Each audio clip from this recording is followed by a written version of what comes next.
Hello and welcome. In this episode, we will cover and explore another reason that can explain why gas prices are and have been so high lately. If you have missed the previous episodes of this series, I encourage you to watch them and don't forget to leave a like and subscribe if you want to see more.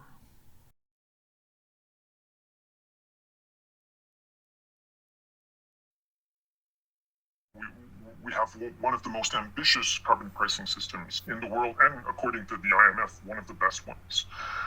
So we're doing everything we possibly can to reduce emissions, and we're not banking on one single technology or one single piece of policy to get to where we need to go. Since the Trudeau government took power back in 2015, they have been fascinated by the climate change cult.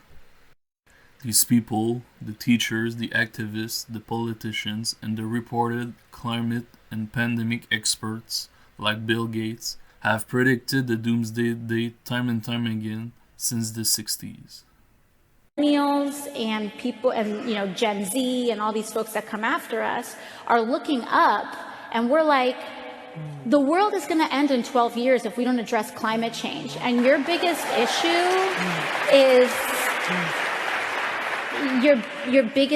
is how are we going to pay for it? And this is the war. This is our World War II.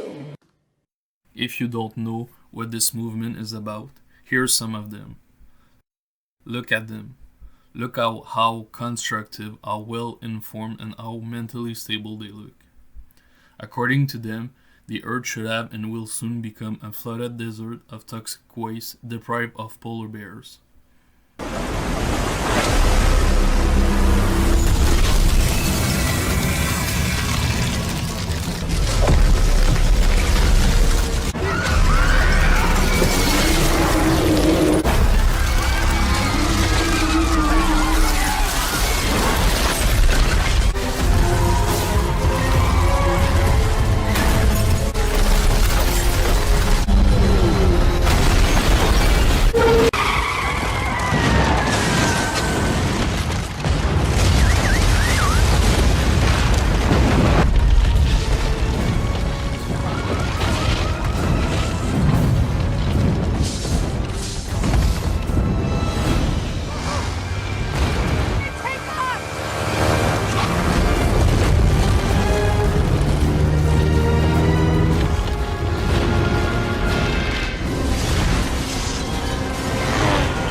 And some of the models suggest to Dr. Maslowski that there is a 75% chance that the entire North Polar ice cap during some of the summer months could be completely ice-free within the next 5 to 7 years. And Bob used a figure of 2030, and the volumetric analysis leads this Dr. Maslowski to make that projection. We will find out. I don't see many signs of that to this day, but whatever. Clear, Mr. Kennedy's not a scientist. I am. He's the CEO of the Weather Channel now. I was the founder of the Weather Channel, not the co-founder. And I'm glad you did, because I am addicted to the Weather Channel. I watch a lot of cable news. Now, hold on just a minute. I'm not done. And CNN has taken a very strong position on global warming that it is a consensus. Well, there is no consensus in science. Science isn't a vote. Science is about facts. And if you get down to the hard, cold facts, there's no question about it. Climate change is not happening. There is no significant man-made global warming now. There hasn't been any in the past, and there's no reason to expect any in the future. There's a whole lot of baloney, and yes, it has become a big political point of the Democratic Party and part of their platform, and I regret it's become political instead of scientific, but the science is on my side. I don't think we're going to come to a conclusion about the topic right here. What I do wonder, though, is when you see... because you wouldn't allow it to happen on CNN. But I'm happy that I got on the air and got a chance to talk to your viewers. Hello, everybody. There is no global warming. What I do wonder is when you see the government, when you see NASA, when you see other institutions say that 97% of climate scientists agree, do you think they're making it up? What I don't understand is how you square that. That's a manipulated figure, and let me explain it to you. The government puts out about $2.5 billion directly for climate research every year. It only gives that money to scientists who will produce scientific results that support the global warming hypothesis of the Democrat Party position. So they don't have any choice. If you're going to get the money, you got to support their position. Therefore, 97% of the scientific reports published support global warming. Why? Because those are the ones the government pays for, and that's where the money is. It's real simple, but that doesn't mean it's right. That doesn't make it true. That only makes it bought and paid for. The money goes in circles. I'm not a scientist, so I'm not going to try to refute you on that's the facts. The truth. I'll simply say that the vast majority... Please stand back from this issue and let the two sides be on the air. Over the years, the Liberals and their ass-kissers in Parliament have become true disciples of this movement. They have been using their powers to promote and spread their gospel. Thus, they have been adopting laws and policies to drastically reduce greenhouse gas emissions with a target that constantly changes and is never met. However, the interesting thing is that the measures that they are adopting don't seem to have any effects on the climate and appear to be drafted to strip us of our liberties, freedoms, and wealth. Weird, isn't it? I wonder what those elites have in mind. So, we have a great opportunity at this moment, like we had after World War II, to have in some way a new beginning in our global cooperation, in globalization, in managing our global affairs. I hope that we will not miss this opportunity.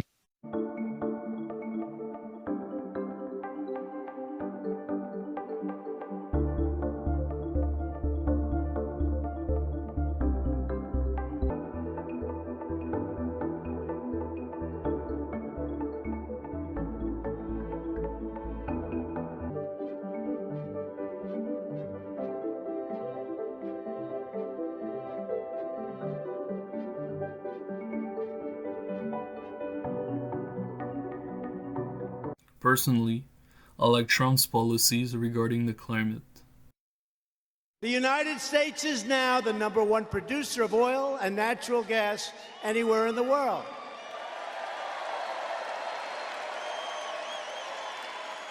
And something I want to make clear to the media, we have among the cleanest and sharpest Crystal clean. You've heard me say it. I want crystal clean air and water anywhere on earth. We are creating a future of American energy independence, and yet our air and water are the cleanest they've ever been by far.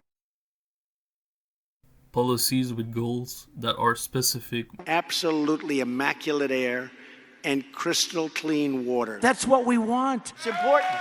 It's very important. measurable, We want beautiful, perfect air. Beautiful air to breathe. Air and water has to be perfect. achievable, We're going to have the cleanest water, cleanest air. realistic, We want crystal clean water. We want crystal clear air. with simple deadlines, We've got the cleanest country in the planet right now. There's nobody cleaner than us, and it's getting better and better. and that could benefit all of us. Smart policies. Instead, we have foolish policies drafted by rich virtue signalers, and I mean a lot of virtue signalers, that want to restrain our industries, make us poorer, and strip us of everything. And when I say rich,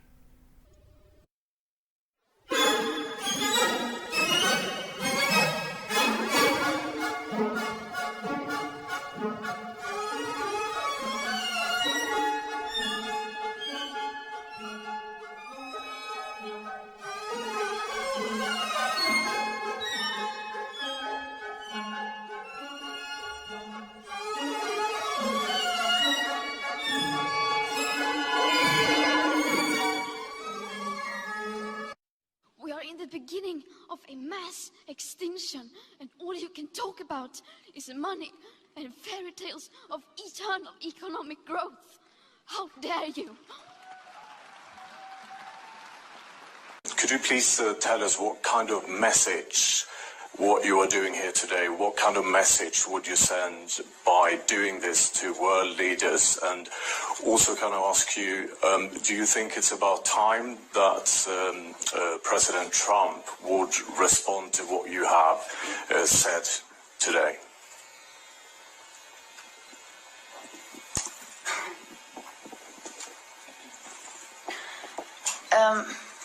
I think... I'm sorry, what was the first question? What's the message you would like to Yeah. send to world leaders Yeah. by doing what you are doing? I think what we want to send is... The message we want to send is to say that we have had enough. And anyone else wants to ask that question? I can't speak on behalf of everyone. Anyone wants to answer about the message to world leaders?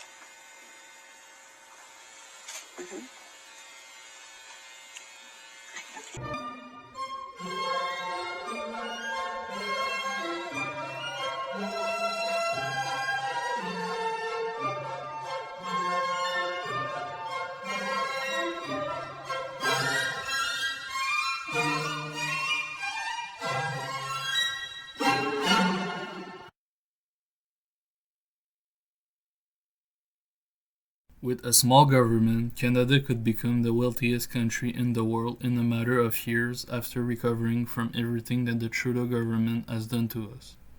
Let me tell you why. First, Canada has a strategic position and access to the Arctic, which is a region that will become a vital point of the economy of the 21st century. On top of that, Canada's natural resources are plentiful.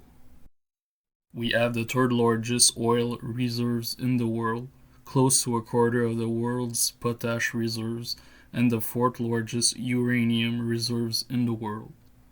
Also, we have plenty of coal, natural gas, precious metals, and minerals.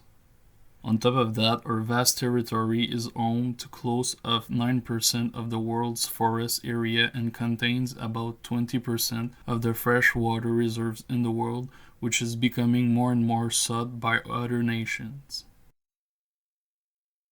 With all that being said, how come we are not the wealthiest nation in the world? How come we are in record debts, budget by budget, for a population around 36 million? Unfortunately, we have Trudeau's policies that make us poorer and increase the cost of life in Canada. Let's go over the major ones. Before that, let's not forget that Canada was responsible for about 1.5% of the global greenhouse gas emissions in 2018. That said, I don't know how much more we need to reduce our emissions and get our industries to have a real impact on saving the planet that is apparently on the verge of dying, especially since China and Asia are not planning on reducing their emissions anytime soon. Number 1. Capping the oil and gas sector emissions to reach net zero emission by 2050. This plan will add other regulations on an industry that is already very regulated, which will limit the production of the oil and gas companies, making them no longer competitive on the international market and disrupting the free market of the industry in Canada. Number 2. Trudeau's 2030 Emissions Reduction Plan. This is basically a climate fighter wet dream focusing on the transition to renewables, such as solar panels, windmills, and electric cars, which are markets dominated and controlled by China. Therefore, this transition will not only be devastating for the Canadian energy sector, but also for the environment. Number 3. Buying the Trans Mountain Pipeline. In 2018, the Trudeau government bought the pipeline for a few extra billion to help finish its construction. Since then, its completion has been delayed time and time again, and the costs have soared. Recently, the Liberals have planned to no longer fund it. So we can say that their intervention was a disaster because the pipeline is still not completed to this day. They should have gotten out of the way and let the private sector deal with it. Instead, they are currently blocking the construction of other pipelines. Number 4. Transferring investments towards greener and renewable energy. With that, they are basically enriching China's industry at the expense of the Canadian economy and the planet.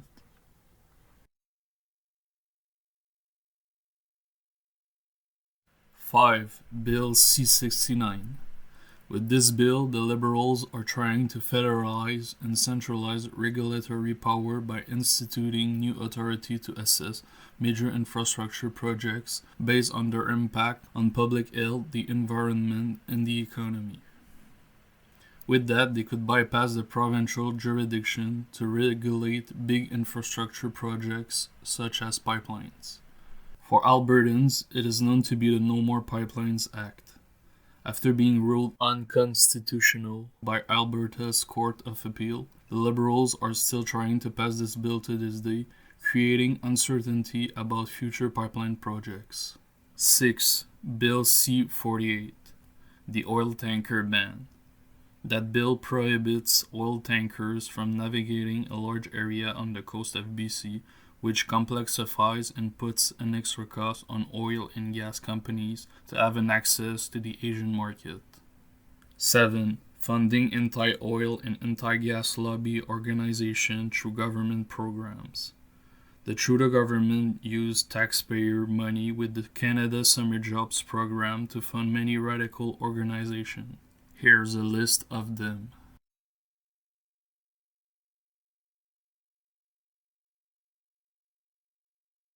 Eight. Softness on eco-terrorism. The Trudeau government and the state-funded media have been silent on the recent increasing destruction and sabotage of oil and gas infrastructures in Canada. For example, back in February, we haven't heard a peep about the recent attacks on the coastal GasLink drill site in BC. I guess they were too focused on defaming the truckers in Ottawa. Therefore, it's not too inviting for companies to invest in Canada as a result of that. 9. The constant demonizing of the oil and gas industry in Canada. The Liberals and allies never miss an occasion to talk negatively about oil and gas, thus keeping away companies and investments in the sector.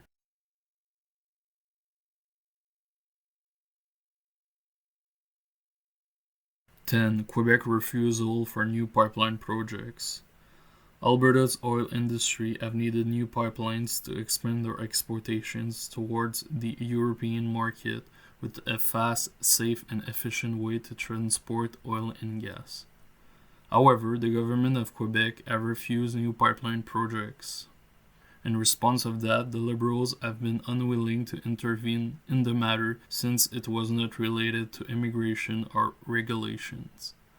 With the Liberals' policies and restriction, you get less production, higher startup costs,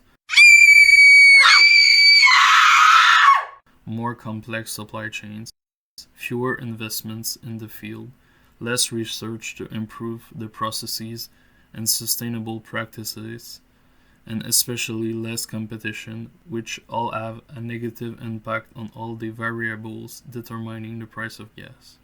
Therefore, the next time you hear them talk about the climate, just ask yourself if you trust those people to save you from the doomsday that is apparently coming, and if you are willing to pay more for everything.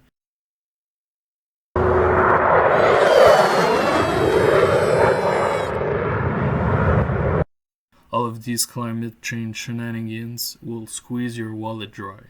Also, don't expect them to back away from their eco-activism, because they will only double down on them until they have total control of your life and until you have no autonomy.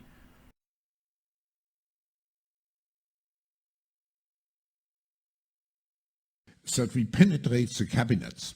So yesterday I was at a reception for Prime Minister Trudeau, and I know that half of this cabinet, or even more half of this cabinet, are actually young global leaders of the World Economic Forum. And that's true in Argentina too. Wow. Yeah. Sorry. That's true in Argentina as well. It's true in Argentina, and it's true in France now. Mm-hmm. I mean, with the president, with a young global leader, but the change is not just happening. The change can be shaped by us. We have to prepare for a more angry world. How to prepare? To take the necessary action to create a fairer world. I see the need for a great reset. So people assume we are just going back to the good old world which we had, and everything will be normal again. This is, let's say, fiction.